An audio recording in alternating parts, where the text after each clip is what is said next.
Saya terus mengikuti dan juga saya sudah mendapatkan laporan situasi terkini di Papua, pada khususnya di Jayapura, dan saya minta masyarakat juga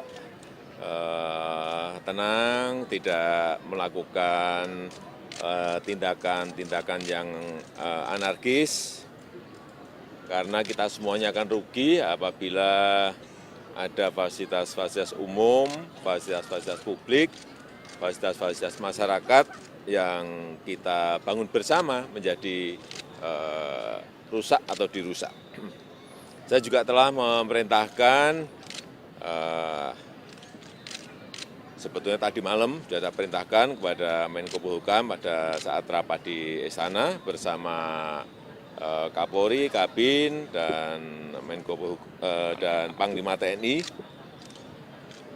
untuk mengambil tindakan tegas terhadap siapapun yang melanggar hukum dan pelaku tindakan anarkis serta rasialis.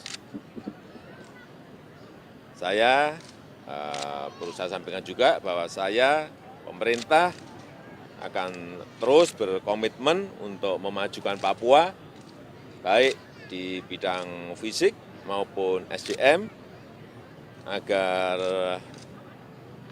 kita semuanya, utamanya khususnya mama-mama, pace, mace, anak-anak Papua semuanya bisa lebih maju dan lebih sejahtera.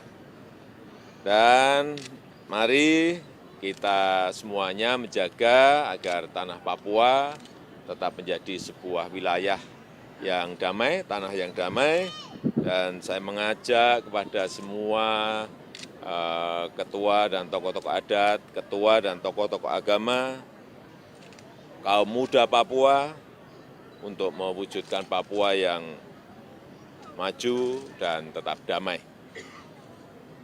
Sekali lagi, mari kita jaga tanah Papua sebagai sebuah tanah yang damai. Pak, kalau pendekatan keamanan yang selama ini diambil, apakah juga akan ada evaluasi atas pendekatan keamanan itu?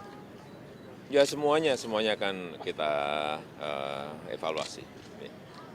Rencana untuk bertemu dengan para kepala suku dan tokoh-tokoh Ya, masyarakat? kita sudah berusaha, tetapi waktunya saja yang sebenarnya minggu ini kita akan bertemu, kita rencanakan, tetapi masih belum memungkinkan, sehingga akan kita lakukan dalam waktu yang secepat-cepatnya untuk bisa bertemu dengan para baik tokoh muda, baik tokoh adat, baik tokoh masyarakat dan tokoh agama. Ya. Terima kasih banyak, Pak.